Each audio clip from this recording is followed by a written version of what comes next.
Are my slides visible? Yeah, they are visible to us. And are they moving now? Yeah, they are moving. Yeah. Okay, that's fine.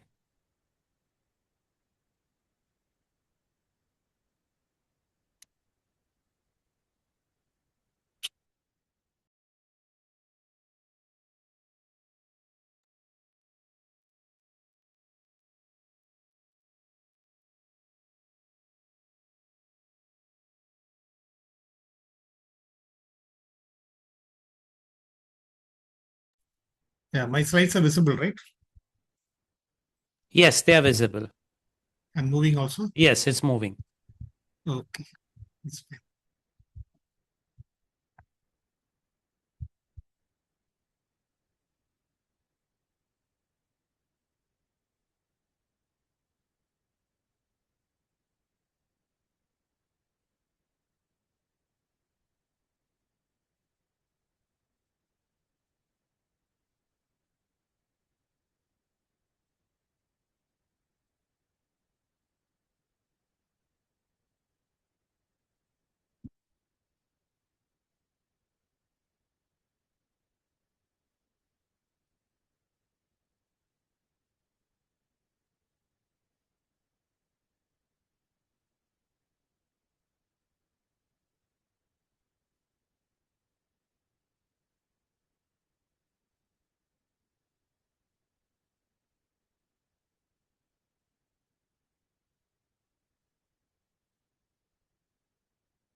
Um, Palak, hi.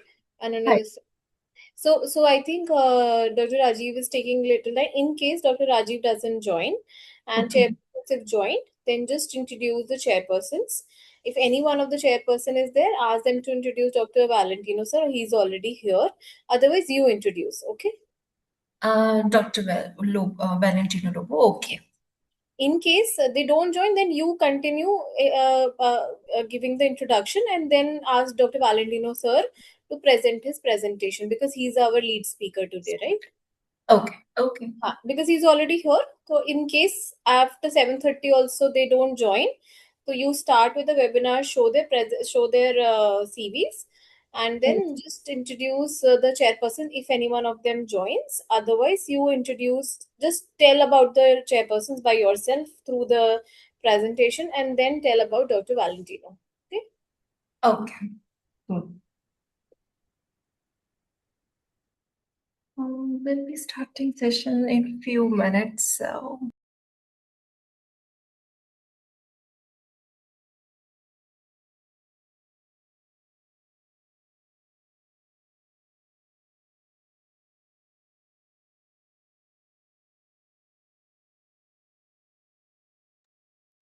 Hi, Doctor. If you can just let us know your name so we can rename you.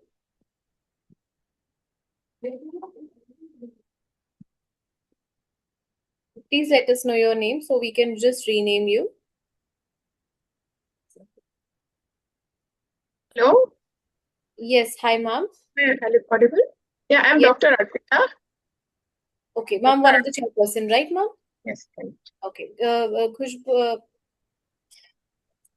Palak, just rename Dr. Arpita Gogoi, ma'am. She is here, so she will introduce Dr. Valentino, sir. Palak, you there? Yeah, I'm so sorry. I just forgot to unmute myself. Please rename Dr. Arpita, ma'am. Yeah. And sir, please let us know your name as Yeah, well. I've joined. Hello, Yes, sir. myself Dr. Anand Kumar Gupta. I'm also chairperson. Okay, great. So we have both the chairpersons already with us. So just rename Palak.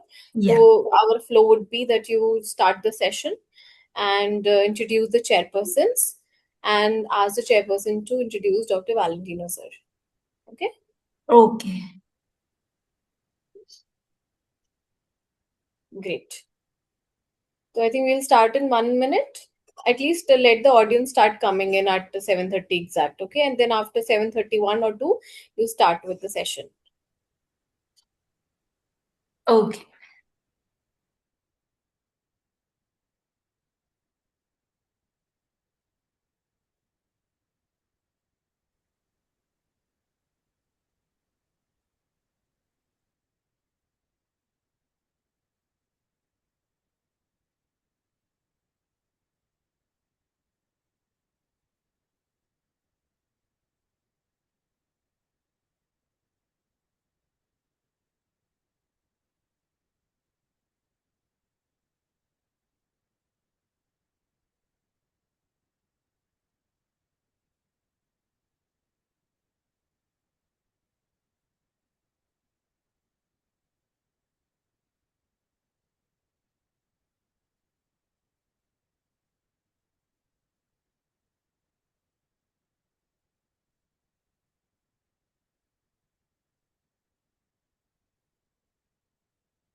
So I'll just start the session with the recording.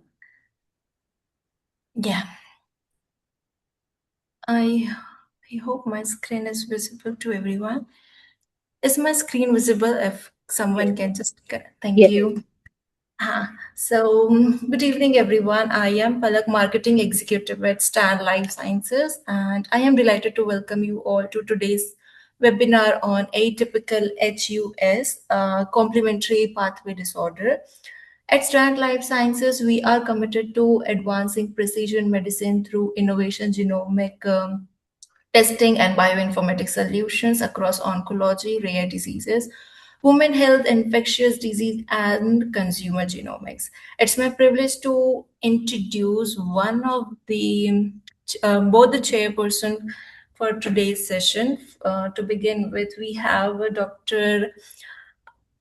Anand Kumar Gupta, who is additional professor at Indira Gandhi Institute of Medical Sciences. And talking about his experience, he had 25 publication and awards awards awarded as Bihar Gaurav Award. And next up, we have Dr. Arpita Gogoi. webinar আছে মই আকৌ পিছত আপোনাক phone কৰিছো মোক phone কৰিম বাইদেউ আপোনাক ঠিক আছে Okay, no problem. Could you please just mute yourself for a moment so that I can complete everyone's introduction in one go? Dr. Arpita Gogoi.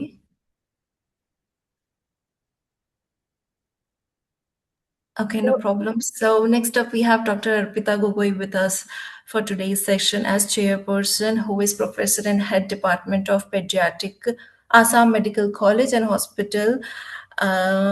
She had, in terms of experience, she had 22 publications, and she's been national faculty across many prestigious institutes. So I would like to request the chairperson to introduce lead speaker for the webinar. Sir, please.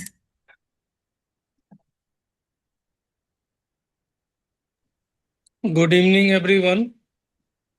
So we welcome all in this webinar by Association of Pediatric Nephrology of Eastern India, APNI, in association with Strand Life.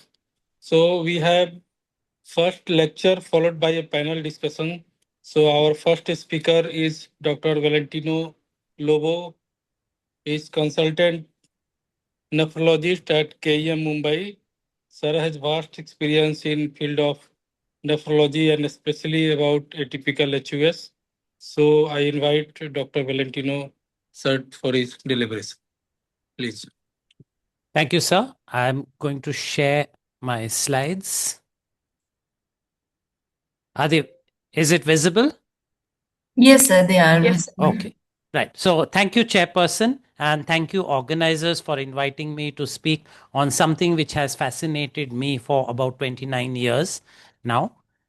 In the next 25 minutes, what I hope to do is to outline the current classification and consensus terminology, the diagnostic approach to thrombotic microangiopathies, and what options of treatment we have here with us in 2026. My experience with iptacopan comes from the fact that my center was one of the centers which participated in the aHUS trial, and that I was a member of the patient selection committee worldwide. Now, this is the 2024 KDIGO consensus recommendations, in which they said the current terminology, which uses words like atypical HUS, does not reflect pathogenesis and it needed to be updated.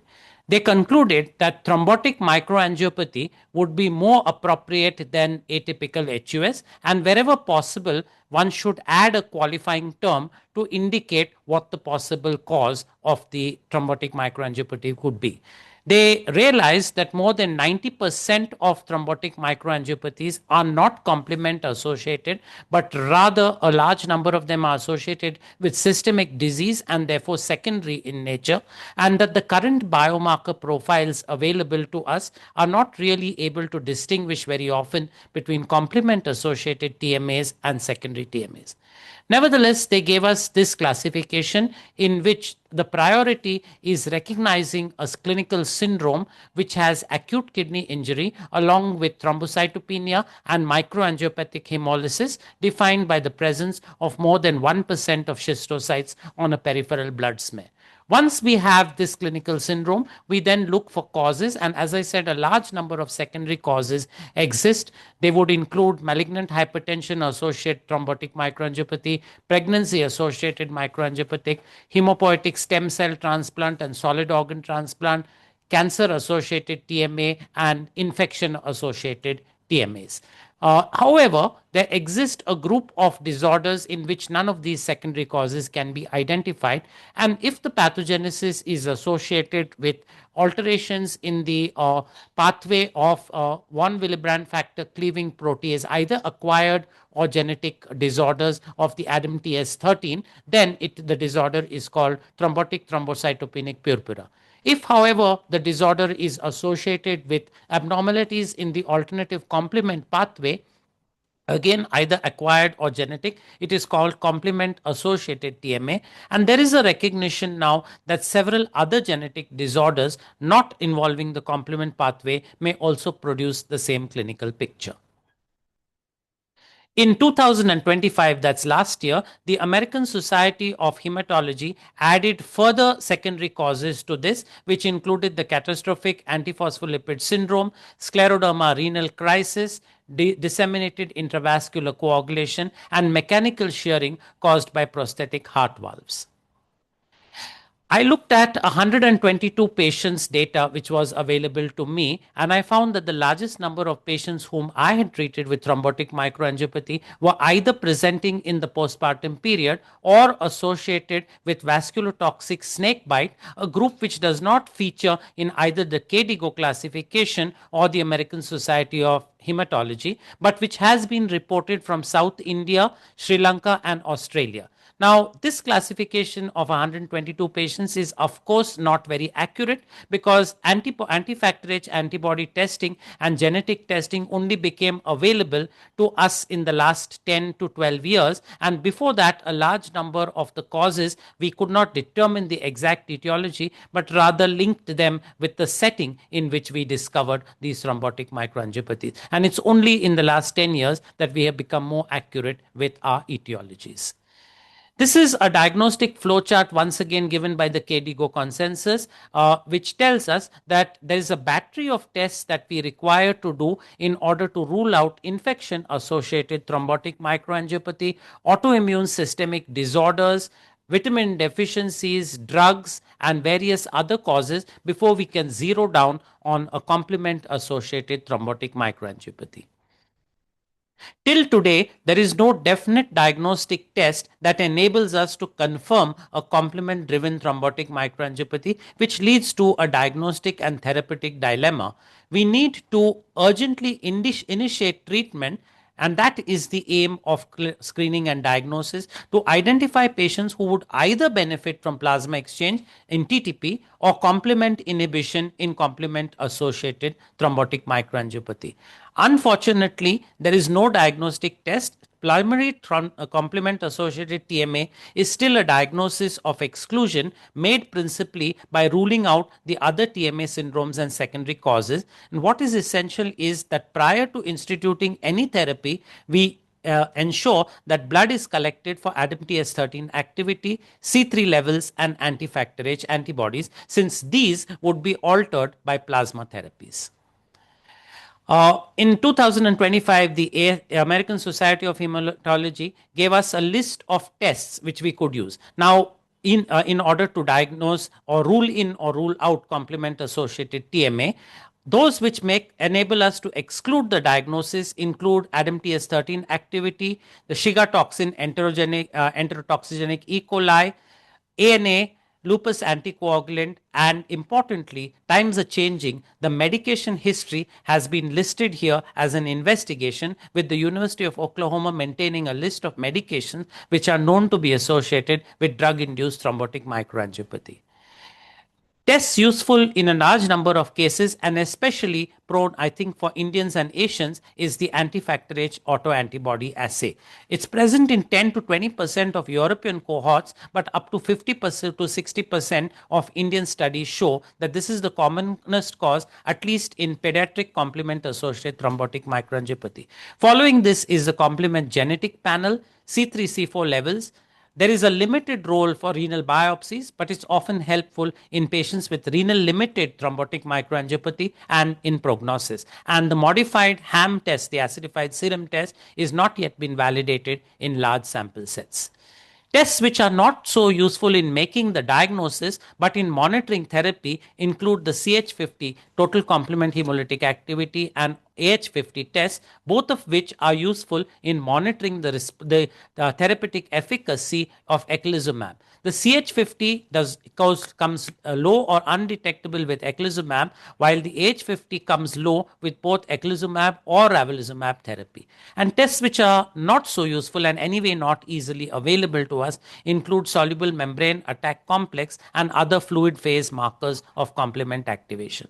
And then there's a set of tests available largely in investigational tests or research methodology, the bioluminescent modified HAM test, the renal biopsy with C5b to C9 staining, microdissection, and soluble thrombomodulin levels.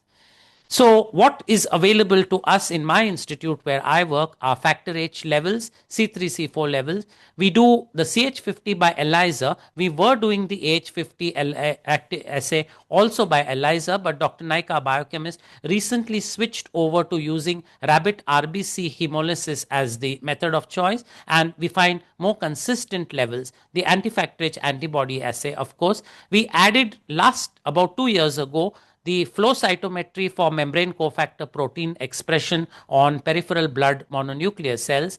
We have C3 nephritic factor not for TMAs but for C3GN, and in development we'll shortly have the soluble membrane attack complex and modified HAM assay, which we're working on at present.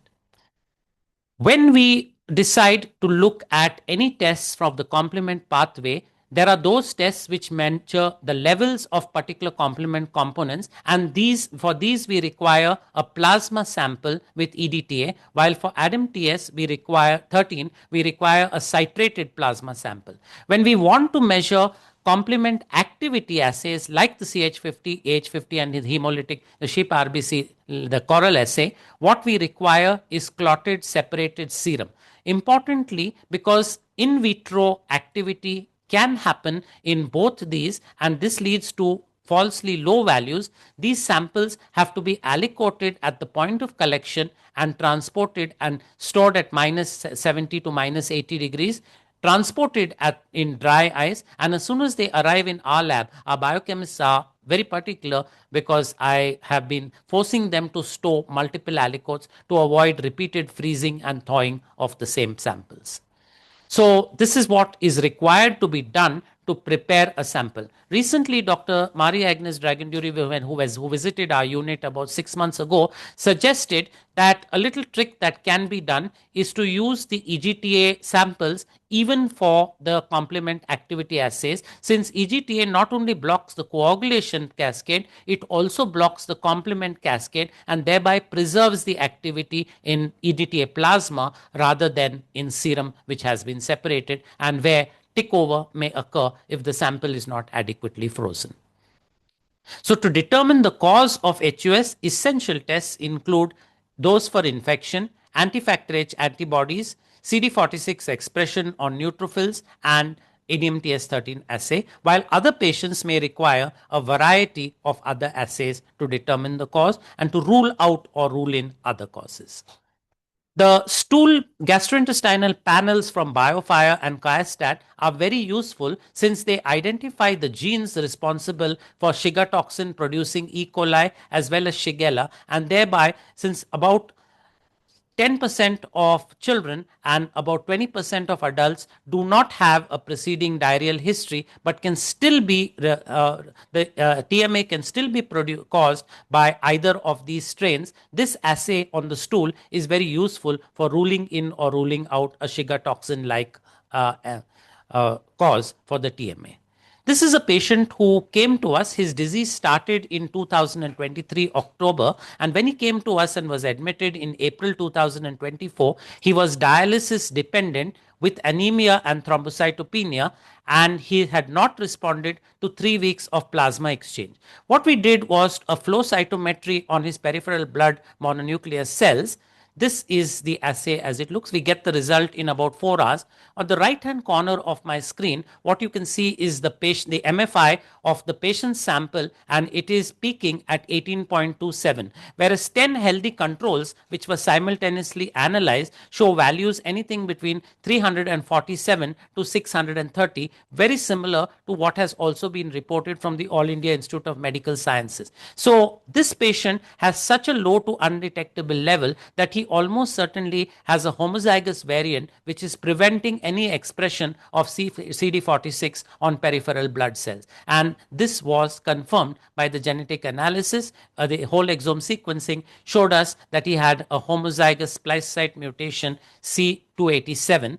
And his parents, his mother obviously would have been both heterozygous. His mother consented to testing, and she was heterozygous, and her value had an MFI, her sample had an MFI of about 287. So this is a very useful rapid assay. Well before the genetic results become available, the flow cytometry can tell us accurately about a homozygous deletion or a homozygous variant, but heterozygous variants can overlap to some extent with any other TMA, which in the acute phase can have low levels or low MFI levels for CD46. This is a report from Pediatric Nephrology of 2015, which shows the index case and two siblings who had extremely low levels as seen over here.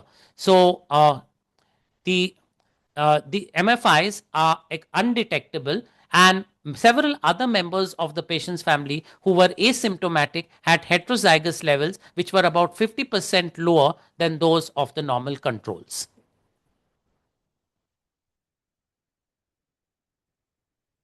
Right. The CH50 assay, which we do, assesses the ability of the patient's serum to lyse sheep erythrocytes which have been sensitized with rabbit IgM antibody, is a measure of the classical and the terminal pathway. The titer reported is the reciprocal of the dilution of serum that lyses 50% of the sheep erythrocytes. Now, very low or zero CH50 can arise from genetic deficiency of any of these complement proteins in the classical pathway, and also in patients on eculizumab therapy. However, improper specimen handling, failure to freeze it in time, is a common cause of low CH50, and also cold activation can occur with immune complexes such as mixed cryoglobulins. The AH50 measures the total functional activity. It's more specific to the alternative pathway, and it uses rabbit erythrocytes. Once again, it's reported as 50% of the reciprocal dilution, at which 50% hemolysis is seen, and very low or undetectable values. So a normal AH50 with absent CH50 suggests classic pathway deficiency. In both of these are low. It could be either a late component deficiency or consumption, and if there's absent CH50 and AH50 with normal C3 and C4, that's a late complement deficiency. If C3 and C4 are also low, then it indicates consumption due to alternative pathway overactivity.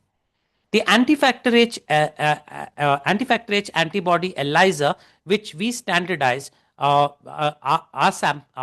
assay in our lab against the Newcastle value. The report is the value is reported in arbitrary units, and it's required therefore to construct a histogram of what is the value in normal healthy population. We use blood donor samples. If the distribution is not normal, we compute the logarithm. The mean and 3 standard deviations give the total the range of normal. The assay is valid when the ELISA reader gives a value of greater than 1 between a positive and a negative control, and it preserves a linearity up to a dilution of 6,400 times. In 2014, Rachel Watson wrote this article in Immunobiology detailing how the 3 reference labs in Europe, those in Paris, Newcastle, and Jena, standardized the assay. They found that the Paris assay was the most stringent to give the cutoff value of 100 arbitrary units, and then all 3 labs adopted that method. In addition, they gave the method of determining what they called as sample specific background reading instead of a pure blank, which is useful in removing the contribution of hemolyzed lipidemic factors, hemolyzed serum, lipidemic serum, or the presence of rheumatoid factors. The normal values in our lab are 0 to 100. The median is 66. We require 60 microliters of a sample. The linearity of the ELISA optical density readings lie between 1 and 2.5. If the reading is more than 2.5, the sample needs to be diluted. It detects only free antibodies. If the patient has received plasma, we get false negatives unless the lab is informed beforehand, wherein the sample will be treated with 4 molar to 10 molar sodium chloride high ionic strength solution to cause separation of the factors from the anti-factor H antibody. The sample needs to be stored at minus 18 degrees or lower and thawed quickly, and repeated thawing and freezing causes a loss of the levels. The consensus on antibody testing suggests that all patients should be screened for anti-factor H antibodies. Emphasis is placed on difficult or high background samples, and the anti-factor H antibody titer of greater than 8,000 at diagnosis predicts adverse outcomes. 6 months after treatment, a value that is more than 1300 was shown by the All India Institute of Medical Sciences group to predict relapses, which was along with a factor H level of 440 milligrams per deciliter. These two, an anti-factor H titer of more than 1300 and a factor H value of less than 440 at 6 months, predicted relapses in these patients. I just mentioned the C3 nephritic factor because it's about the most difficult test to do. The current assays are complicated, laborious, and prone to artifacts. Measures are inconsistent between laboratories, and there is no national or international quality control. The ADAM TS13, we use a sandwich ELISA with microplates coated with von Willebrand factor cleaving protein, measure the optical density at 450 nanometers, and we also do a Bethesda assay which detects ADAM TS13 antibodies that functionally inhibit the activity. So not only do we get the ADAM TS13 activity, when we get a low activity, we test by the Bethesda assay for the presence of an inhibitor. The renal biopsy is useful, and nephrologists would always want to know about a renal biopsy. In renal limited thrombotic microangiopathies, certain drugs like VEGF inhibitors, transplanted organ associated TMAs, monoclonal gammopathies, IgA nephropathy, and in 25% of complement associated TMAs, it is a renal limited TMA. C3 levels are not decreased in all these patients. There's less severe renal dysfunction and a lower risk of death as compared to those patients who have peripheral hematological involvement. The diagnosis is one of exclusion, and the effect of anti-C5 therapy in renal limited TMA remains unclear as of 2025. Genetic testing, and I'm not going to go into a great detail of this because the panel discussion will be covering genetic testing in full detail. The 2024 consensus recommends a search for rare variants in all these complement genes: CFH, CD46, CFI, C3, factor B, and CFH R1 to R5. It also recommends, although many labs are now saying, and our own clinical geneticist says, that we do not need to do an MLPA for copy number variation, the consensus guidelines recommend it.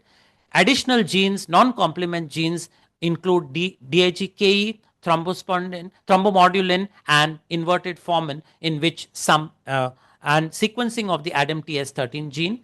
The risk haplotypes CFH and H3 and the MCP risk haplotype can be determined from the MLPA provided the lab is told to report it, and detection of C5 polymorphisms which predict resistance to eculizumab should also be screened for. Now, what is the relationship? We all know that HUS is a two-hit model with a genetic predisposition and a trigger. Now, if the trigger is a very strong trigger, as you can see at the left lower side, like Shiga toxin, like anti-factor H antibodies, and so on, then the chances of a genetic disorder underlying are not so strong, since these are necessary and sufficient in their own right to cause endothelial damage and trigger of a thrombotic microangiopathy. On the other hand, pregnancy, which is a physiological, very common condition, malignant and malignant hypertension are disorders which are far more common and therefore will require a strong genetic background in order to produce a thrombotic microangiopathy. A predisposition is required, and this has actually been found because in malignant hypertension, up to 50% of the patients have a variant in a complement gene, and today or very shortly, pregnancy associated hemolytic uremic syndrome may be reclassified as a complement associated TMA. So the decision to treat, however, no acute treatment decisions are based on genetic decision. It remains a clinical diagnosis, not a genetic confirmation. However, genetic results may identify patients who would not respond to anti-complement therapy, which includes DAGKE, plasminogen, C5 polymorphisms, and also CD46. This is our own small data of 44 patients in whom we did both whole exome sequencing as well as MLPA, we didn't detect a variant in 27. We found CFH variants in 7 of our patients which were reported as likely pathogenic, pathogenic, and some of them, 3 of them were reported as variants of unknown significance. We found 2 in the C3 gene, both of which were reported as variants of unknown significance.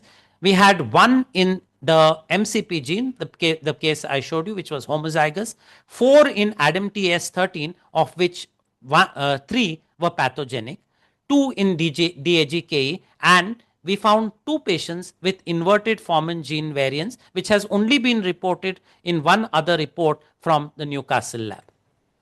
So this is our report in Indian Journal of Nephrology in 2021 on 2 novel mutations in the DAGKE gene. Both these patients were less than 1 year of life.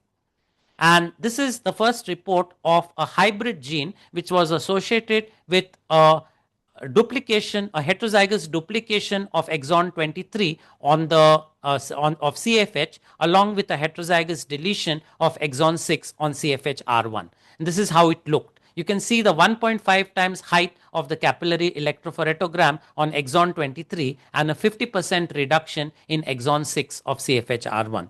Now, when we submitted this to the Indian Journal of Nephrology, we were asked to prove that this, and this was not picked up on whole exome sequencing, but only on MLPA. The editors asked us to prove that this was pathogenic. So what we did was to use the Correll assay to test for functionality. The Correll assay uses the ability, normal human plasma protects sheep RBCs from in vitro lysis. But when there is a defective factor H and overactivity of the alternative pathway, there is an increased lysis, and that's what we found in our patient. We found about 35% lysis as compared to 5% with normal healthy control plasma. And when we mixed our patient's plasma with normal plasma, this activity of lysis of sheep RBCs was inhibited. This test has therefore been used as a definitive interpretation of a variant of what is reported as a variant of unknown significance. If the test plasma in which a variant is found can be shown to produce increased sheep lysis, it is likely to be pathogenic rather than a variant of unknown significance. But as this report from Cordoba shows, very often it is actually a non-pathogenic variant where it actually corrected the lysis shown by known pathogenic serum. So, coming last of all to treatment in this era of 2025, the consensus guidelines say that C5 blockade is the cornerstone of treating atypical HUS. So eculizumab should be a first-line therapy. If it's not available, and even the KDIGO consensus recognizes that it may not always be available, plasma exchange can be considered. And importantly, whereas a few years ago we believed that once started C5 blockade with eculizumab was required lifelong, discontinuation may be feasible in some patients. So because eculizumab succeeded, we now have a host of complement inhibitors, pegcetacoplan, crovalimab, avacopan, narsoplimab, iptacopan, and a whole lot of others which are available. Crovalimab and iptacopan have undergone trials in India but are not yet available.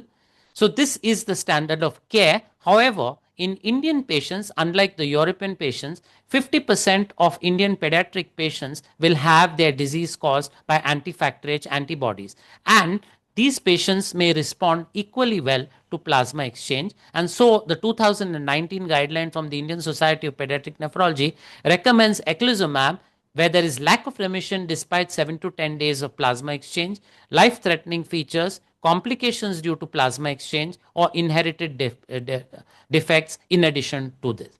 The schedule they recommend is 1.5 time plasma volume exchange per session daily for 5 days or hematological remission, whichever is later, and then alternate days at 40 ml per kg for 2 weeks and twice a week for 2 weeks further.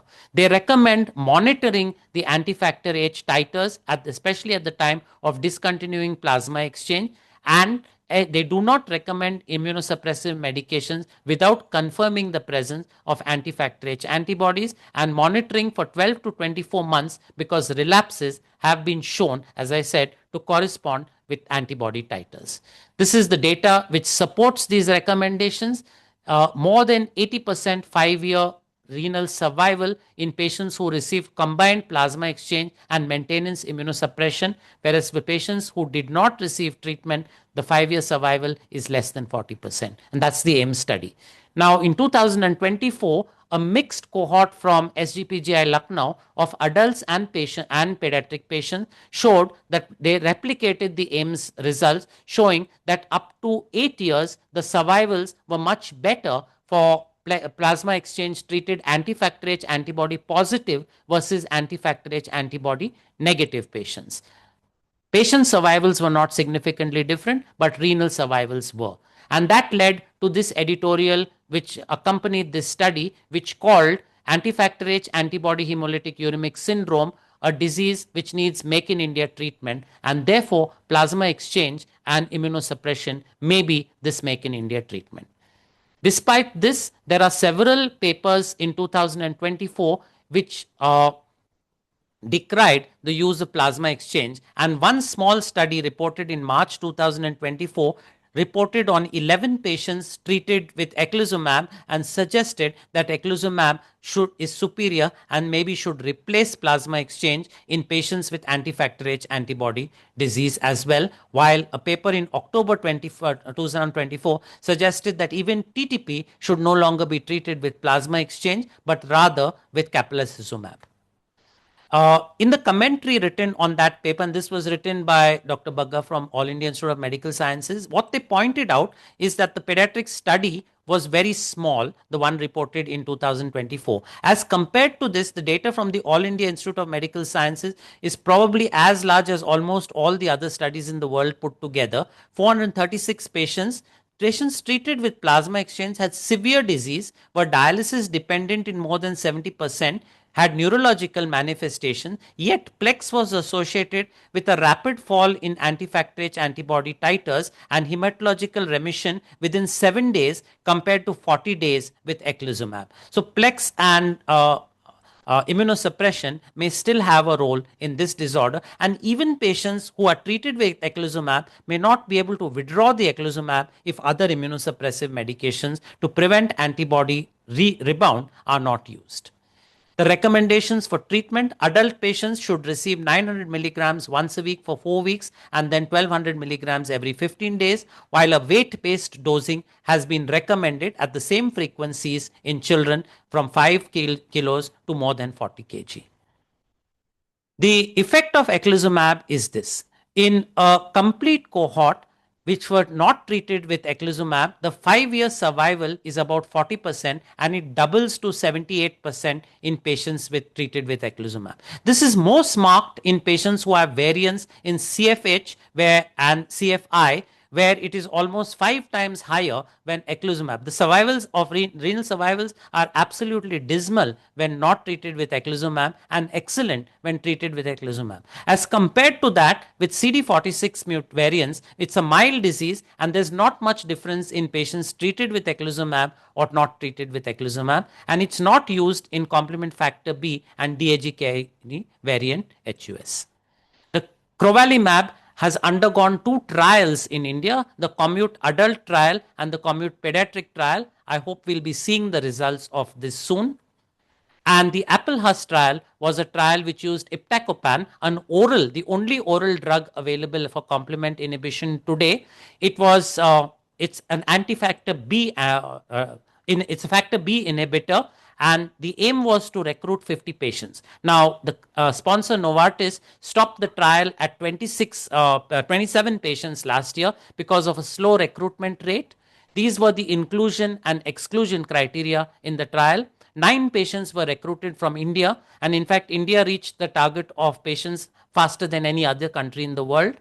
This was the trial protocol, which patients were screened at day -7, enrolled at day 1, and received 200 milligrams BD of iptacopan for 26 weeks, and thereafter could enter into the extension period. And 2 of our 3 patients who were recruited who had failed plasma exchange responded extremely well to iptacopan. The company has promised that the trial will be published and we will know the complete results.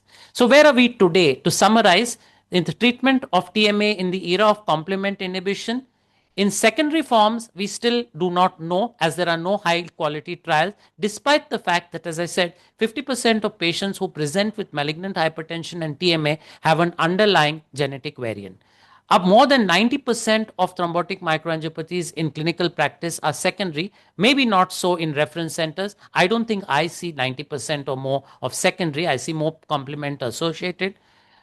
Until widely available, an attempt to control or modify the suspected provoking factor, controlling blood pressure, stopping offending drugs, treating underlying autoimmune disorders will still be the mainstay of treatment, and positive results are stratified by functional dysregulation demonstrated by either the HMEC1 assay or the Coral assay. So TMA is a more appropriate term today than atypical HUS, with qualifiers to indicate the cause when known. Diagnosis requires accurate assessment not just of the complement pathway, but ruling out ADAMTS13 deficiency or inhibition. Anti-factor H antibodies should be tested for by a standardized verified method. Genetic testing should include both whole exome sequencing and also copy number variation by MLPA. C5 blockade, eculizumab, has become available in India since last year, but in the absence of complement blocking treatment, eculizumab will cost a patient around 3 lakh rupees a year at the adult dose. It's available under the Government of India National Rare Diseases Program, but that requires proof of a genetic variant or anti-factor H antibodies. Iptacopan and crovalimab have completed trials in India, and we hope to see the results soon.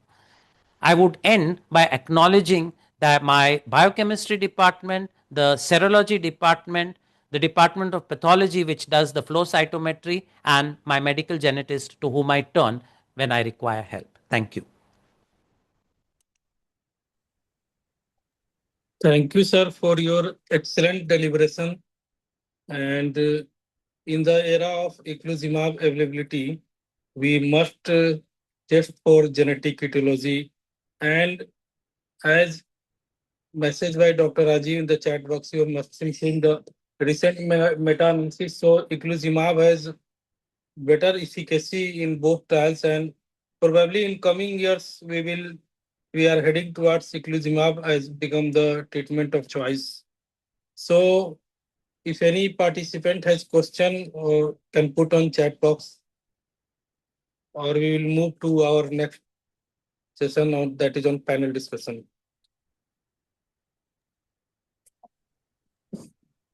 Thank you, sir. We also request Dr. Arpita Gogoi ma'am to say a few words regarding the session. Yeah, I would like to extend my heartfelt thanks to Valentino Lobo, sir, for an excellent deliberation on atypical HUS and for sharing his invaluable experience and immense expertise on this rare disorder, which still remains a diagnostic and clinical treatment dilemma for all of us. If there are any questions by the participants, they can put it in the chat box. We'll try to answer those. And can we move on to the panel discussion now? There are no questions. Yeah, I have a question, but like, Dr. Dipanja, shall we have all the question at the end, or do we have it now?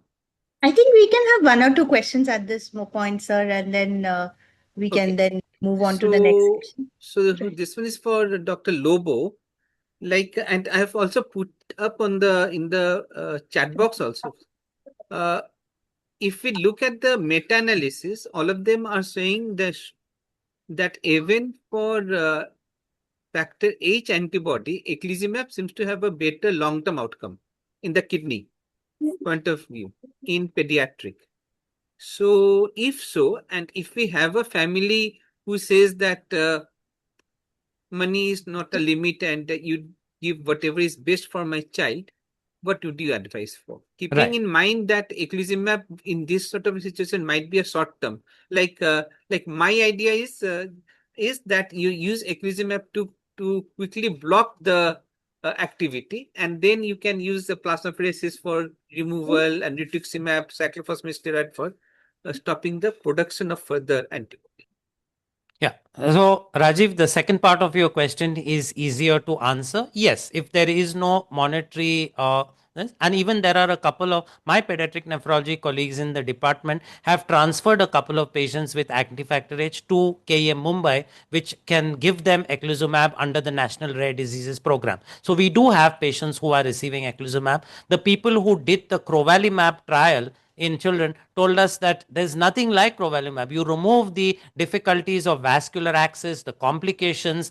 Tralies are not, of course, as common in children as in adults, but all those dreaded complications which are associated with plex go out of the window when you can give a subcutaneous injection. And crovalimab, it increases the duration to 28 days. So that's even better than eculizumab. It's not yet come to India. So yes, if we have a drug like that, it's certainly superior to plex. It's easier. It's probably safer.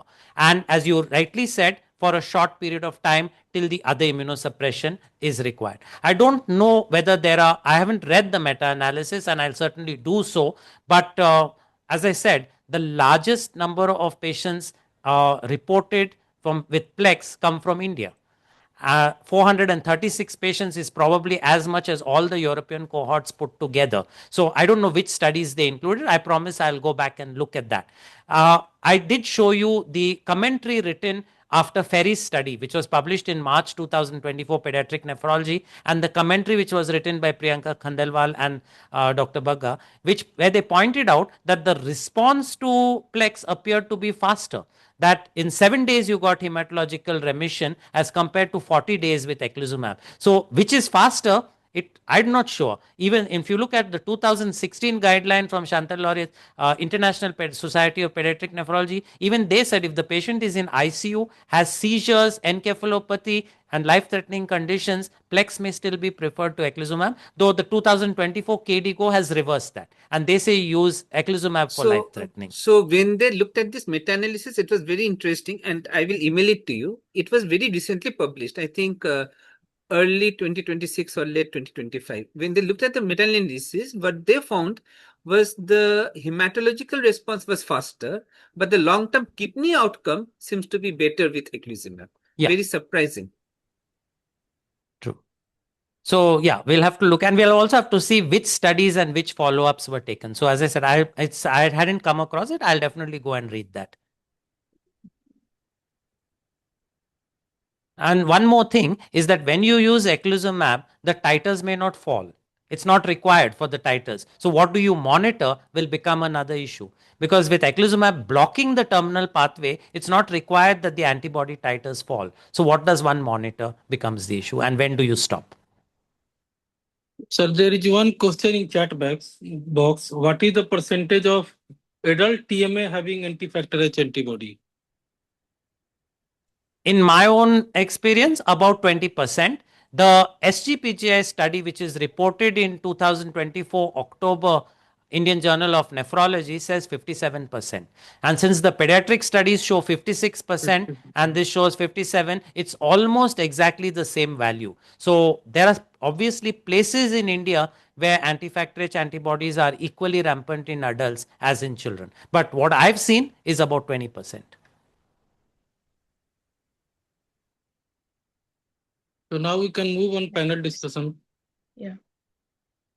Yeah, so next we have a case-based panel discussion with some very interesting cases of hemolytic uremic syndrome.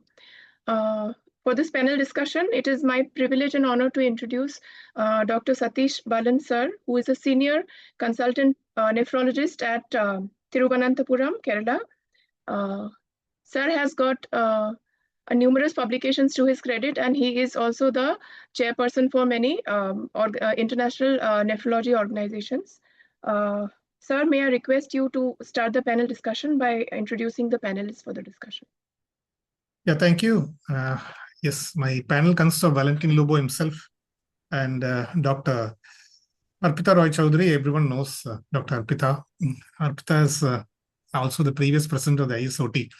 And I think you're still the president, if I'm right. No, yeah, okay, right. So also Dr. Gopal. Gopal is from Patna. He's here. Dr. Gopal. Yes, I am present. Yeah. Okay. Because your name is not coming up. Yeah.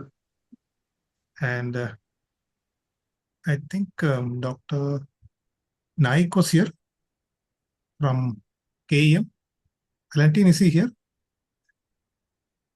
I don't think he has No. joined. Okay. I think pathology Okay. is having some program on coagulation disorders themselves. So he was a little hesitant, saying that I may have to go there. Okay. I think that's okay, because I think you have explained the tests quite well, how to do the assays and what is required for sending the samples and all that.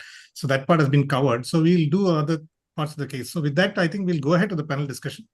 So my first case is a 11-year-old girl who presented with hematuria and proteinuria. And as usual, she was treated as urinary tract infection by a local doctor. And then she continued to have some mild hematuria, proteinuria, but over 2-3 months, she developed worsening renal function, anemia, and thrombocytopenia. And then she had a schistocytes of 2%. And what happened is she presented to our SAT hospital. Dr. Susan saw the patient, and then they tested the anti-CFH antibody titer was 1,200. It was, I think 1,000 was the upper limit of the assay. And she was put on peritone dialysis. I think this was quite a long time ago. They did not do pediatric plex in those times. But she was otherwise not very symptomatic regarding the HUS. Only thing that she had reached end stage. I think it was quite late by the time she reached there. She was put on CAPD, and then she was referred for a transplant. The father was the donor. So in spite of the anti-CFH, we sent genetic studies. So we sent an NGS clinical exome panel for complement-mediated genes, and that turned out to be negative for any single nucleotide variants. So we did an MLPA for copy number variants. As you have seen in the previous presentation, Dr. Valentin had expressed that we should be doing both the clinical exome for SNVs as well as an MLPA for copy number variants. And the MLPA produced this result. So can I ask Dr. Deepanjana to explain this genetic report, what it means? Yes, sir. So what we can see over here is that an MLPA has been done for like if we look at the genes, so there are these series of genes of CFH and then CFH R1, R2, and these are arranged. So sometimes what happens, as very nicely stated by Valentino Lobo sir, that there are these point mutations and there can be big deletions, because this region is very prone to such changes. Here, if we see in this report, what we find is that the CFHR, there are introns 1, 3, 5, and 6, which has undergone a deletion, which you can see by the MLPA probe ratio, which is saying it's 0. So 0 means, like, if we see the probe ratio, that there was no no fluorescence or no intensity that was seen. So there is absolutely no like DNA which is present in that region, and hence it is saying that it's a homozygous deletion of CFHR1 involving exon 5 and 6 and intron 1 and 3. So that is what this report means. Okay, thank you, Dr. Deepa. I think you expressed this very well, what this MLPA means. So it means that there is no CFHR1 at all. So what is the clinical relevance of this? Can I ask Dr. Valentin to explain that? Yeah. So this particular deletion, homozygous, has been shown to be associated with 90% of patients who have anti-factor H antibodies. So it's sort of a loss of self-recognition which leads to anti-factor H antibody production, and that is the only clinical relevance. In itself, this is not pathogenic. None of the CFHR genes have shown to be variants have been shown to be pathogenic by themselves, but this particular deletion will lead to anti-factor H antibody formation. So just to clarify that, so if you take the number of patients anti-CFH antibody, 80 to 90% of them will have mutation of a homozygous This particular deletion homozygous deletion. Yeah. So these are the other way more. around? Yeah, they are very common in the population also. So there's no if we look at it, it's extremely common, and interpreting any report on basis of just this would be extremely long. Like, this is not diagnostic at all. Yeah. So which is what I want, like, ask, suppose somebody has this, you do a genetic test randomly for 100 people, and if many of them found to have this, what is the chance that they will develop a HUS in the future? Can you predict? No. Doctor, it varies from country to country, and Dr. Ranjit Thergaonkar's paper from India says 10% of the normal population. There's a Nigerian paper which says 33% in Nigeria. So 1/3 of the population has this, and its only risk is of developing antibodies. Otherwise, no, this doesn't predispose a patient to any other HUS. So these are probably acting like a modifier if we don't know even the entire system. Like there has to be one mutation in the more like the CFH or the CFI, like those kind of genes, and then probably like these can be add on to the report, but not by itself. This report actually has no diagnostic capacity. Okay. Thank you, both of you. And also, can I ask Dr. Arpita, you have any thoughts on this?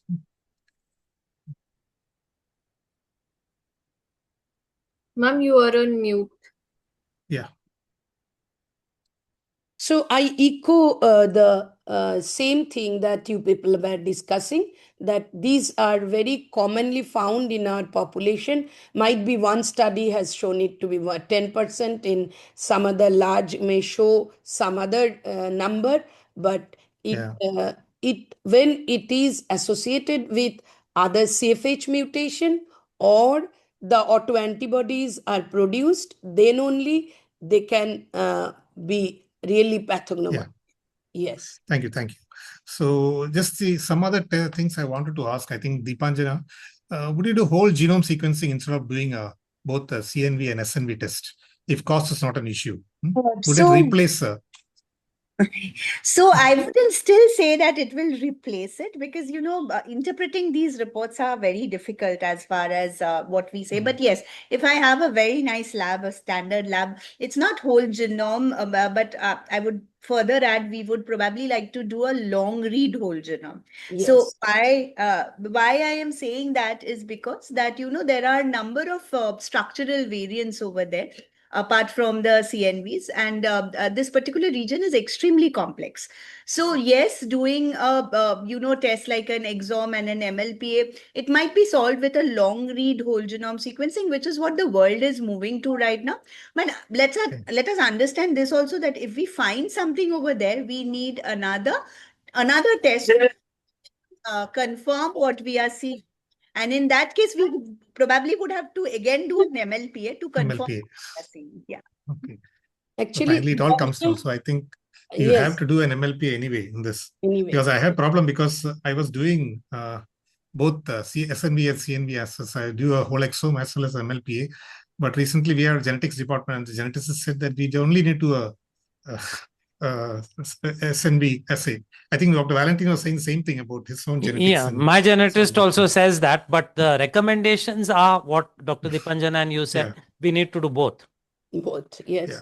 And Valentin, what I was talking about, that the long read genome, probably what Deepanjana was talking about, that is not available commercially till now. It is still in the reach of the research labs, while the short read WGS, which looks at 150 to 300 base pairs, they are not able to find out this extremely similar homological sequence here, any deletion or duplication over here which may be pathologically significant.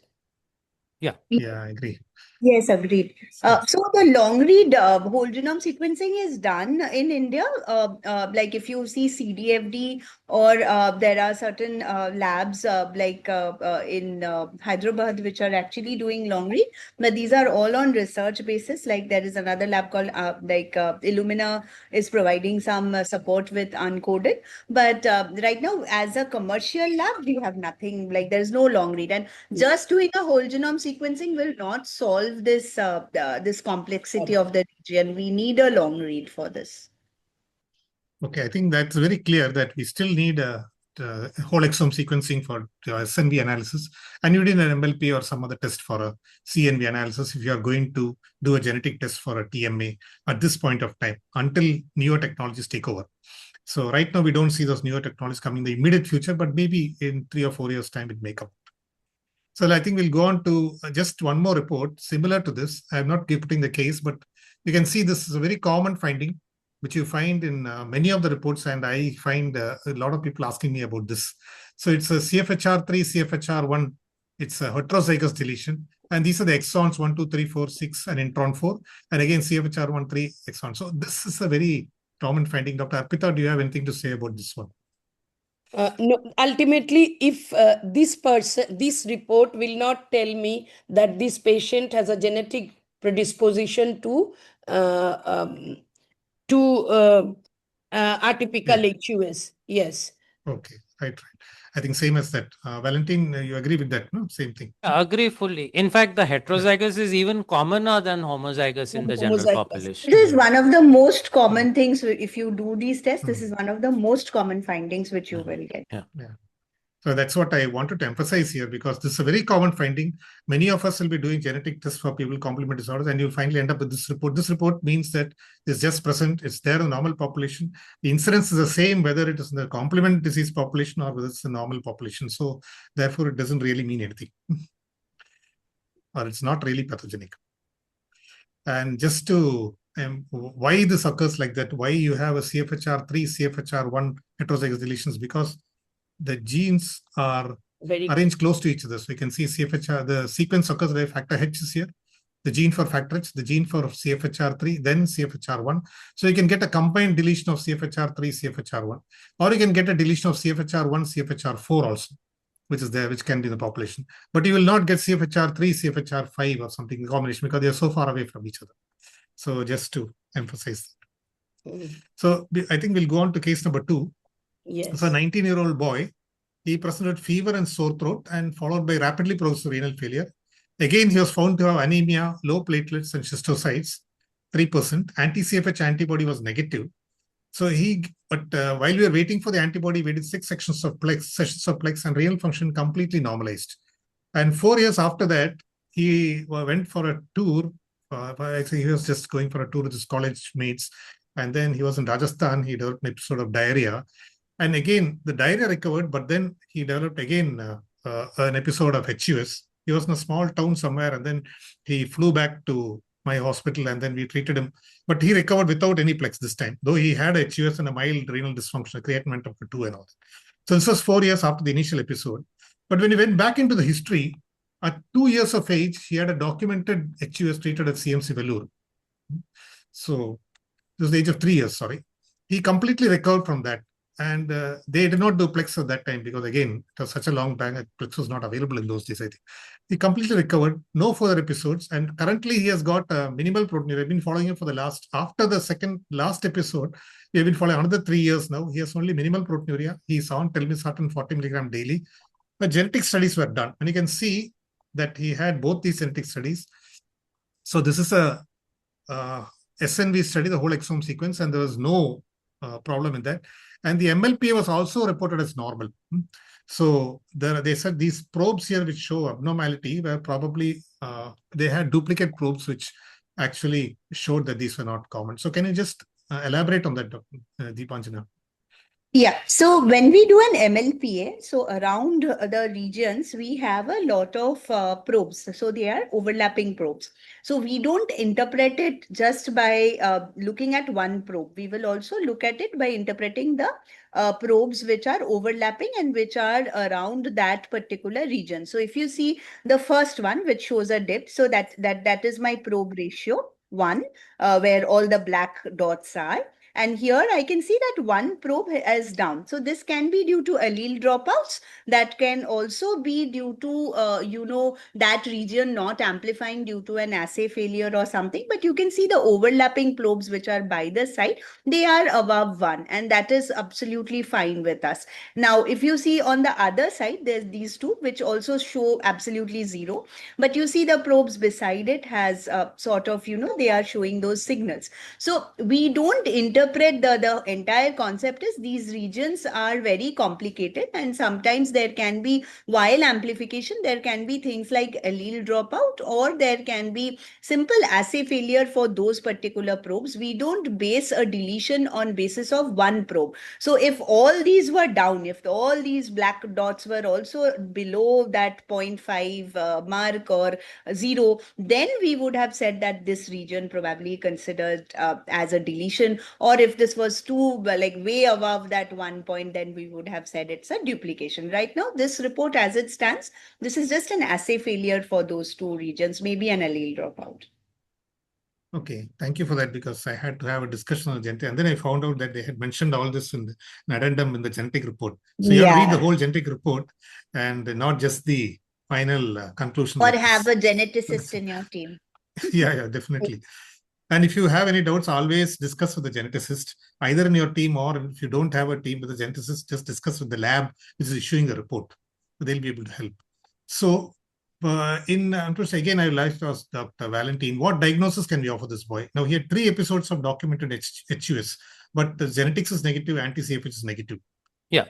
So, 3 episodes, all recovering, and we don't have.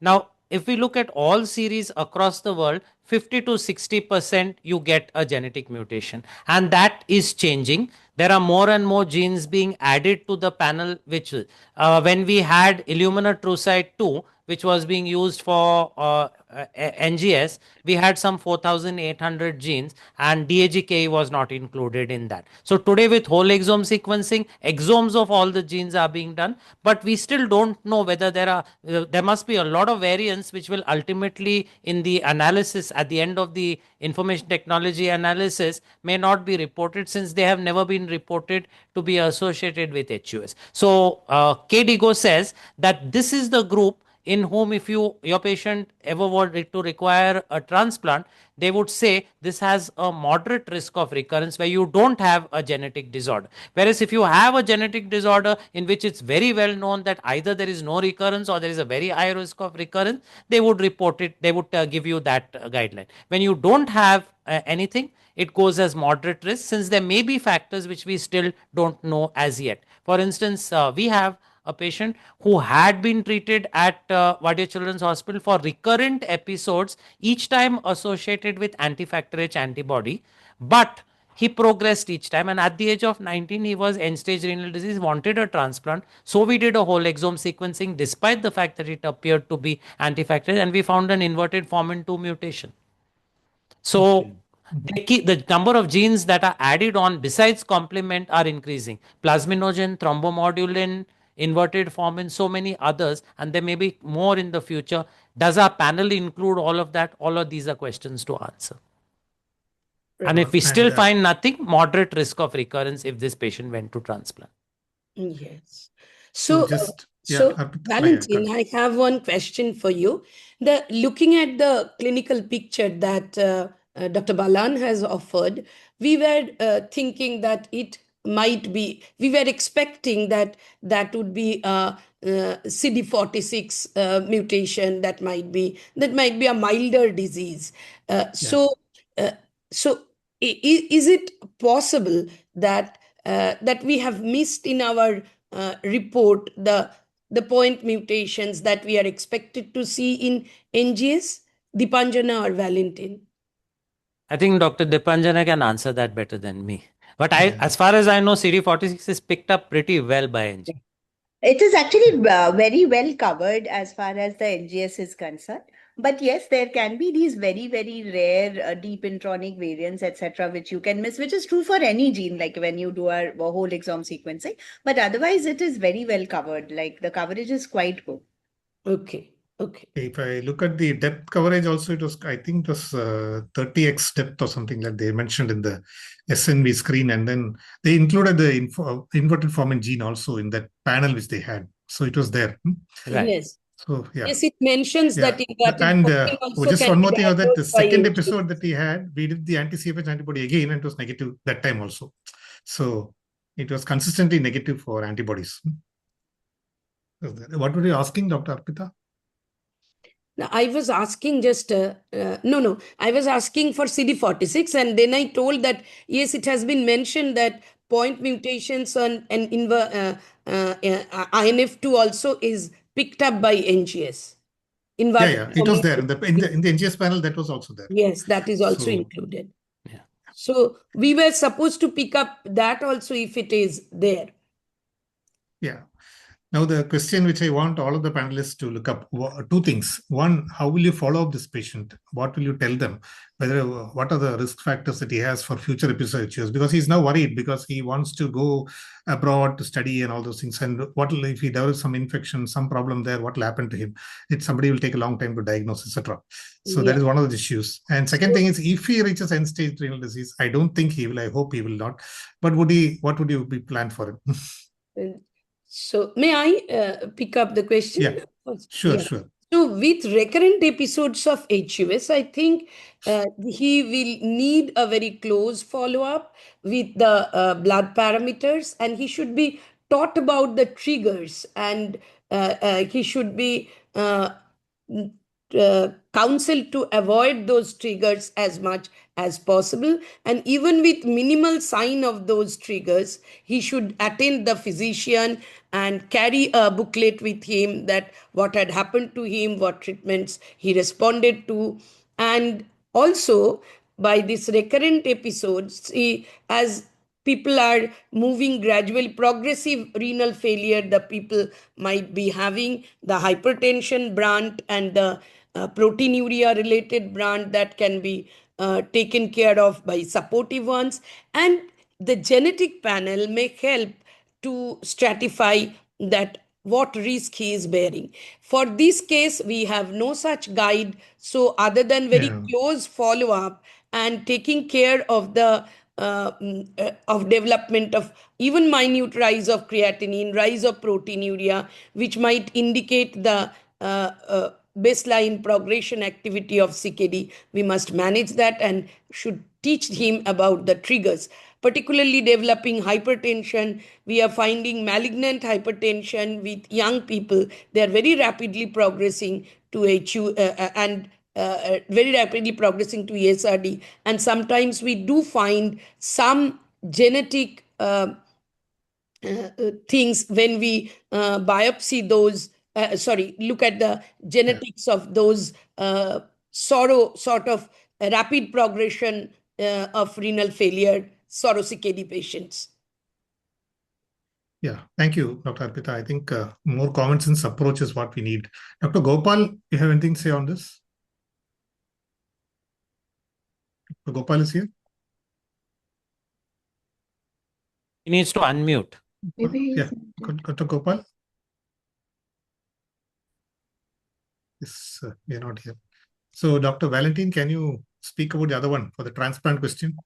Yeah, would he be a suitable candidate for transplant? I think I already answered that he's a moderate risk of recurrence when you found nothing. Right. And would he require eculizumab?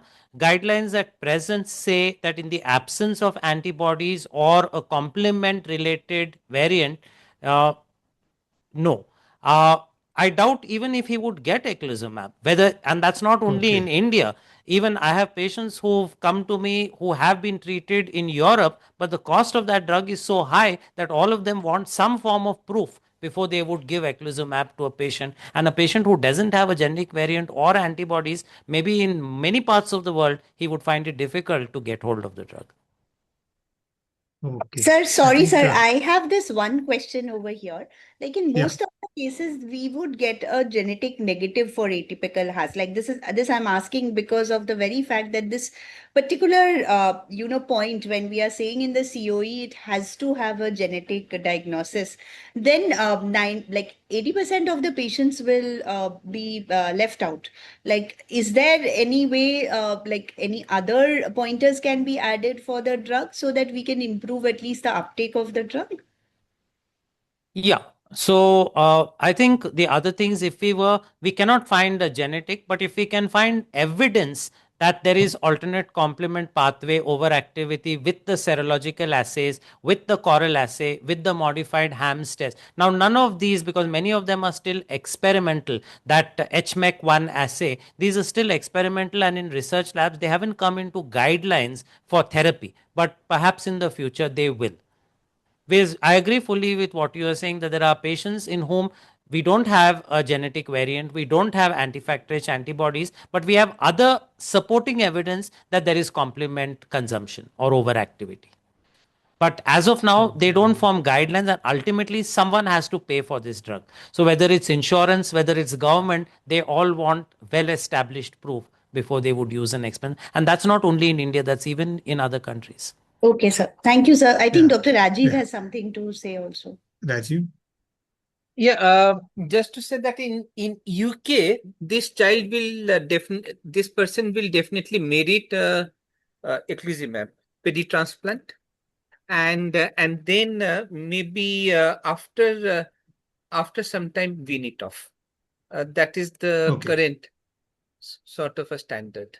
Yeah, Rajiv, because the study from UK, David Kavanagh's study, what they said was when they started to withdraw it, they had one recurrence per 9.5 patient months with pathogenic, one recurrence per 10 point something patient months with no variant, with VUS, and one patient recurrence per 67 patient months when there was no variant.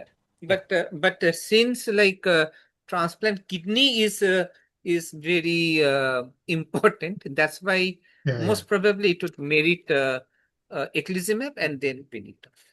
I think if I were going to transplant, I will probably give him eculizumab before transplant and then wait and watch and see if it works, because he has this only recurrent episodes and he recovers completely.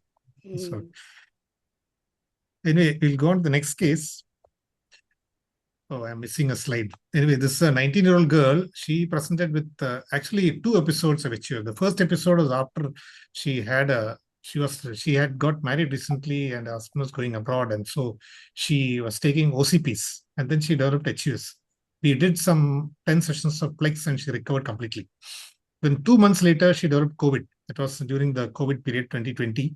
And then this was a very bad thing. After that, she developed a severe episode. She required ventilator support, malignant hypertension, multiple sessions of Plex. We gave steroids also because we didn't know what was happening. But then she had a complete failure and anuric AKI. And once the kidney completely got damaged, then she slowly started recovering. And then completely anuric. And so what happened that her platelets improved, the hemoglobin became stable. She only had a small fall. He had a fall in the haptoglobin, which never got corrected. So we did a genetic study at this point of time, and this showed. So this was the initial one, so the NGS WES study, and you see that there are 2 variants in CFHR1. So I think this basic points about this have already been explained by Dr. Deepanjana. So I'll just go directly to Dr. Valentine to ask what is your comment about these 2 variants. So these variants, as we said earlier, that CFHR1 by itself, no real pathogenic variants. So here it is in CFHR1 exon 6 point variant homozygous. I would want an MLPA on this patient. Okay, so that's what we did also. We got an MLPA, and this is you can see the MLPA. This is the MLPA. So I'll just ask you they had reported this. You can see the report here. CFH heterozygous duplication and heterozygous. Can you just explain this on this diagram? So here, the probe signal at exon 22 or 23 of CFH towards the end of CFH is duplicated. That's the carboxy terminal of the protein which contains the binding site. And you have a 50% reduction in exon 6, I think, of CFHR1. Yeah, CFHR1. R1. So this is a hybrid gene in which, and it's heterozygous. What you have is you will have a fusion protein formed which has the binding site of CFH but no enzymatic activity. And because this is heterozygous, there will be some amount of normal CFH, and this protein is going to compete with the normal CFH and produce the disease. And the penetrance of this has been reported, hybrid gene penetrance has been reported to be almost 100%. So this is the pathogenic, this is definitely pathogenic, and this is rare. It accounts in Western data for about 4 to 5% of all genetic variants, but it's always, the penetrance is very high. We've reported one in 2018 from India. At the time when we had our patient, we had an exact reverse, a duplication in CFHR1 and the deletion in CFH in a sample which came from CMC Vellore. So it's not very uncommon. I think overall HUS in India is probably just more common because our population is so large. So we see more patients. So, but this, to answer, the MLPA has told us that this is a hybrid gene, that you'll have a fusion protein, very high penetrance, and almost 100% recurrence if this patient were transplanted without eculizumab. Okay, that was the issue here. So just another thing I last out Dr. Deepanjana. We talk about pathogenic alleles, benign alleles, likely pathogenic, likely benign. But what do you mean by susceptibility allele? That's usually when you find the report for the complement genes, you find the term susceptibility allele. Right. So basically, when we say susceptibility allele, these are like alleles which are more of polymorphisms, which means they are also like normally when you say pathogenic, likely pathogenic, it's a clear-cut case control study. Like you don't have anything in the normal population, and what you are getting in the cases are something which is sort of associated with like you are only getting in the affected population. When you say susceptibility, it is basically what we see is that there is a change, and this change is not as uncommon as a mutation. So it is also present in the population, maybe like few part of the population. So it is basically a percentage that we are talking about, and alone this particular one may or may not lead to a disease. They might be modifiers, like they might need to be in conjunction, or they might be in a fusion. In a certain situation they will cause a particular disease, and sometimes they can be so that they can alone also cause a disease, but they might remain like they might remain sort of non like expressive, or there is incomplete penetrance, like they have the change, but that particular change is not reflected out in the patient, and in some patients they have disease, and in some patients they don't have a disease. So hence they are called susceptibility, which means if somebody has this, the chance that they might have a disease is increased than the normal population, but that they will have a disease 100%, that is also not true. Absolutely. So I think we have cleared that aspect of genetics and complement mediated issues.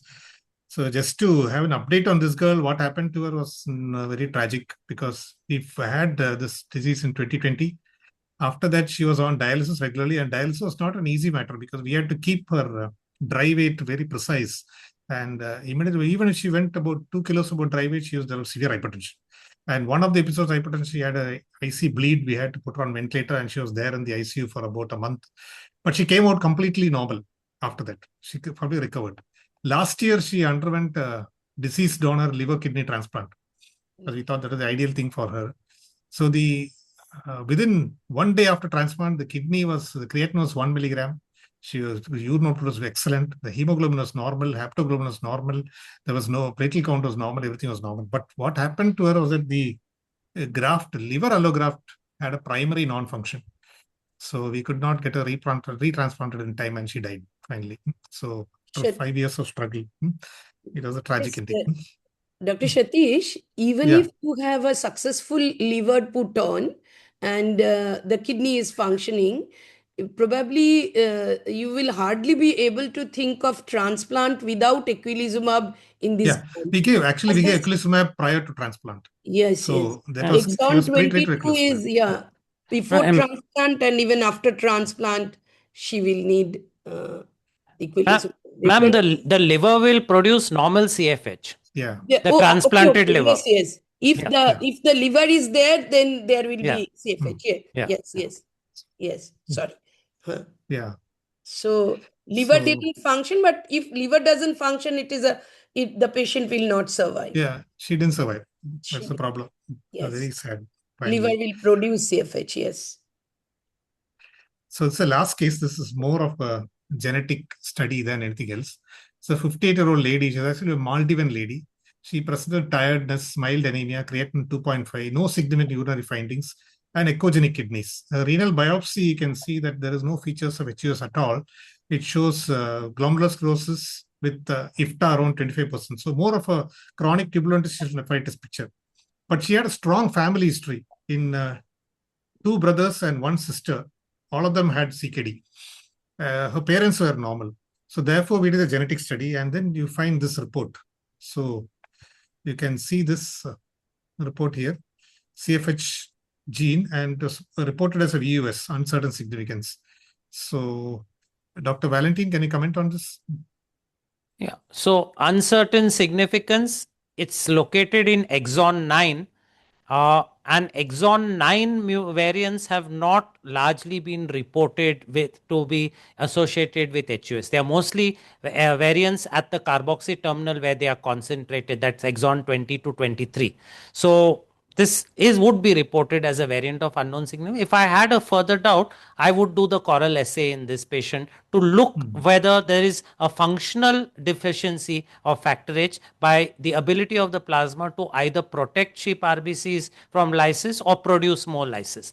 That might help me in this situation. Otherwise, this, if I got a lot of lysis occurring, then this might move from uncertain significance to likely pathogenic. And more likely, I'm told by my genetic colleague that over a period of time, VUS is mostly moved towards non-pathogenic over a period of time. They are found to be non-pathogenic. So exon 9, as I said, not clearly associated with the disease. I would do a functional assay. And fortunately for me, we do the functional assay in-house. Yeah, so the other point was that this patient did not have any clinical features. She did not have thrombocytopenia or any schistocytes. And the biopsy also showed no features of thrombotic microangiopathy. So this did not fit the clinical picture at all. So we did a genetic study for the other family members. So that is here. You can see that. So this patient had the disease tested positive. This patient also had the disease tested positive. This is our index case, which was already positive. So there was one unaffected individual here who also tested positive. So the parents were not tested, and this sister was not tested, but she does not have disease. So Dr. Deepanjana, can you comment on this?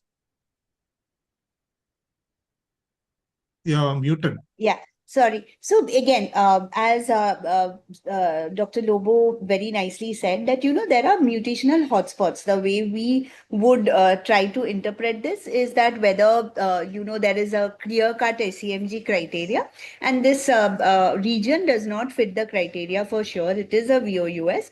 Obviously, if it's a VOUS, it might be found in the normal population as well. Though the disease is present, there might be other reasons for the disease which was probably not got through the genetic study. But as far as that VOUS is concerned, that in CFH, it was not really associated, and hence the unaffected individual also had it. And it's a normal, common, benign variant. And as again, Valentino sir said very clearly, which is true, like I understand Meenal ma'am has been, he has been consulting Meenal ma'am, and Meenal ma'am would also agree to the same fact that normally when we see like this, this has no further implication, and it is probably a benign variant, and we don't need to do anything about it. Yeah, I think it's lucky that I got them to do these tests and then found that, and anyway, it's really shows that it's not pathogenic, and the importance of a family pedigree is also reflected in this. So I think we have come to the end of our this thing. So any audience, I think there are some few questions in the chat box. Yes, there's one question in the chat box. CFHR1 3 heterozygous mutation was there, but there was no anti-CFH antibody. But renal biopsy was suggestive of TMA. Now, whether to consider this as significant? This is one question which has come up. So it's the homozygous deletion which predisposes to antibody, not the heterozygous. The heterozygous, as we said, is present in a large number of the general population. If there was a TMA, this was not probably the cause of the TMA. One will have to search for other causes. The TMA, as I said, could even be a secondary TMA, have nothing to do with complement. There are a large number. Even during the aHUS study, of the large number of patients who were screened, we found a huge number of malignant hypertension which were misdiagnosed as complement-associated HUS, and actually we had to say these patients should not receive iptacopan under the trial. So secondary TMAs are common and need to be ruled out when you have a variant which is known to be not to be associated with disease but found in the normal population. Yeah, Dr. Ajiv. So, if you have a say in the adult world for a pregnancy induced TMA, etc., do you normally go for the full genetic workup? Yes. And so all of them, okay. Yes. So how do you decide whom to go for a genetic workup and whom to say no? Because we also see cases of hypertension induced TMA. But then as per the algorithm, they might be having some sort of genetic which was triggered by hypertension. Yeah. So Rajiv, to answer your question, when you get the most difficult time is 1 to 2 days post delivery and you have a TMA. The differential diagnosis is HELP syndrome, TTP, complement-associated HUS, and catastrophic antiphospholipid syndrome. Now, of all these, the other three have got definite biomarkers, and complement-associated HUS has no definite biomarker. It's once again the diagnosis. When you have excluded all the others, when the patient has gone through a normal ANC period, an absolutely normal ANC period, and develops an anuric AKI postpartum.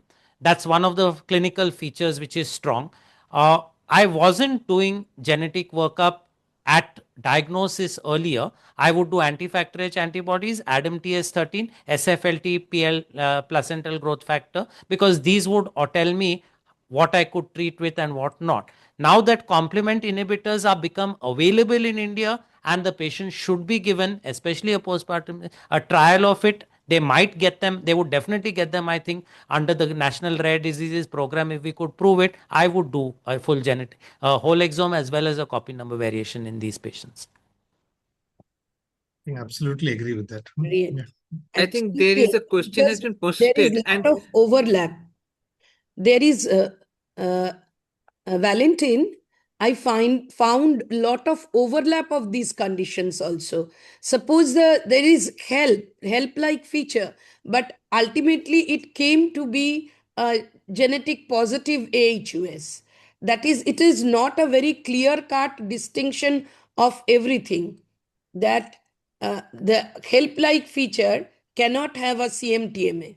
Yeah, so agreed, ma'am. One is that because of the genetic variants being present in the normal population, studies say that 17 to 20% of HELPs can have variants in the. Now, the question really is, do you take the chance of over treating a HELP?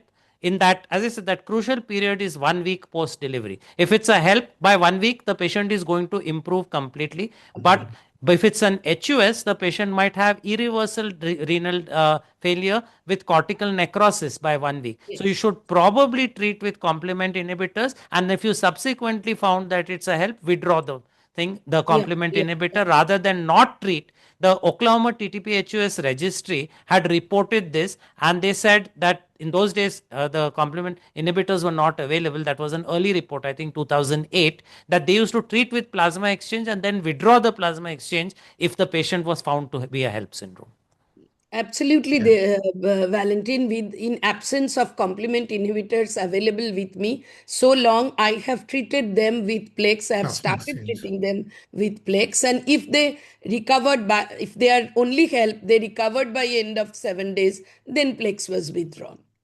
And definitely Plex has its own side effect burden, which we had faced in these patients. I think in the Western world, even the TMA associated with malignancy, etc., they are also been treated with eculizumab. And the whole idea is that it will be blocking the final common pathway. There are a number of interesting questions in the chat box now. So I think the first is, I think, very good question. What is the functional significance of CFHR proteins? What is the role in complement physiology? I think that's not yet very clear. I think basically these complement proteins, the CFHR proteins, antagonize the effects of CFH to a large extent. But whether they really are important in normal physiology, I don't know. We don't know the answer to that properly. Dr. Valentin, you have any thoughts on that? Yeah, no, I agree with you. We don't really know. There is a nice review in 2020 JASN by Peter Zipfel, somebody who's written a lot on it, in which he's given some role, ascribed some role to many of them. I don't remember the role of each which are given in that table, but I agree with you that largely they antagonize CAFH and there is no clear-cut role definitely defined today. Yeah, that's correct. And the other question is, would PRBC or FFP transfusion affect genetic report? Dr. Deepanjana, would you like to answer that? Would the blood transfusion affect the genetic report? Depends on when the blood transfusion had happened. So, and what kind of transfusion happened. So if it is a PRBC, normally it does not affect a genetic report. But if it is a whole blood transfusion, yes, it affects. We keep a gap of about 2 to 3 weeks before you would do a genetic testing. Okay. I think that is correct. This is a very important thing. Sorry, intervening. This is a very important thing, because many a time these children, like I obviously deal with children only, they do come with us with 1 or 2 blood transfusion. And then like there are many geneticists also, and the lab also who says not to send, we will not take the blood. But if you are giving, and nowadays you hardly use whole blood, you are actually using the packed RBC. If you are giving that, then chances of contamination is very low. But this is an information I don't think has percolated quite well. Yeah, I think best to wait for 2 weeks at least, because anyway, this is not a report you're going to get in the near future. It's going to take time. MLPA comes faster response. That's the only thing. So the last question is the renal limited TMA with a CFH-R1-R3 homozygous mutation, role of eculizumab or Plex, endpoint of Plex is being done. So this is only a homozygous variant. So nothing is mentioned about the antibody. I think that means that antibody is negative. So yeah, Dr. Anand Kumar Gupta would like to answer this. Please answer.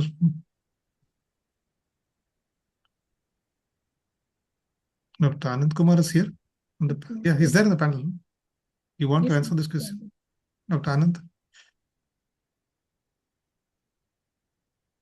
Yes, sir. As you told, there is no definite guideline for this, as want to do in homozygous mutation.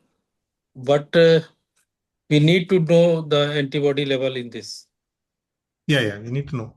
I'm assuming that antibody is negative. If antibody is positive, then we have a definite endpoint here. But endpoint of Plex is the old teaching, like hematological remission is there.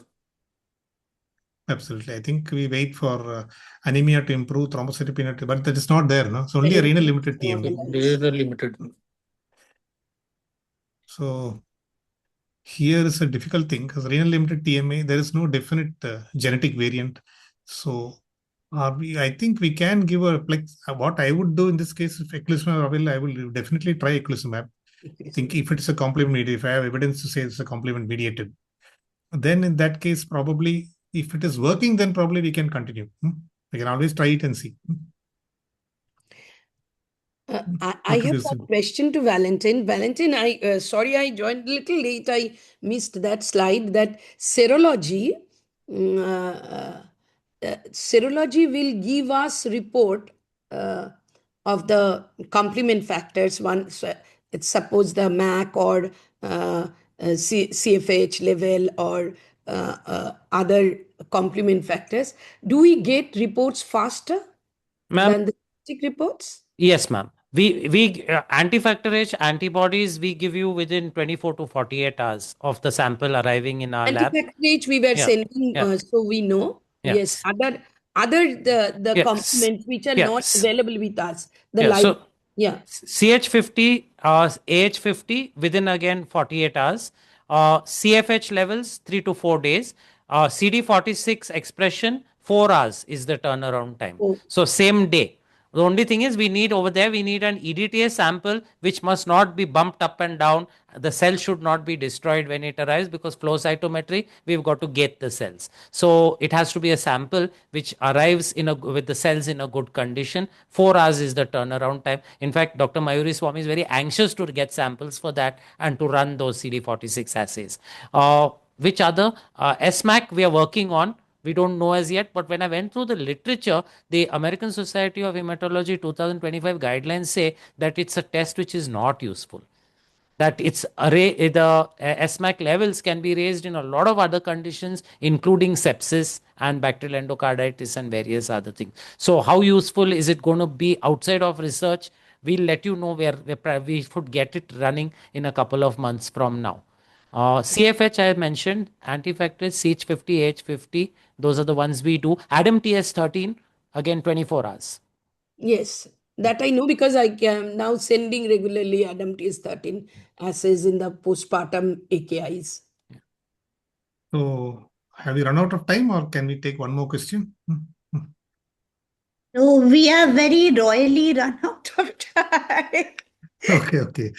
There's just one last question in that. Yes, please. So how do you investigate SLA-related TMA? So SLE, the TMA can be due to multiple causes. It can be complement mediated. It can be due to APLA, and it can be due to even other factors. So the thing is that you have to find out what it is. Why the advice is that you look for C5b9 if it is positive, but the C5b9 is not being routinely done in most labs.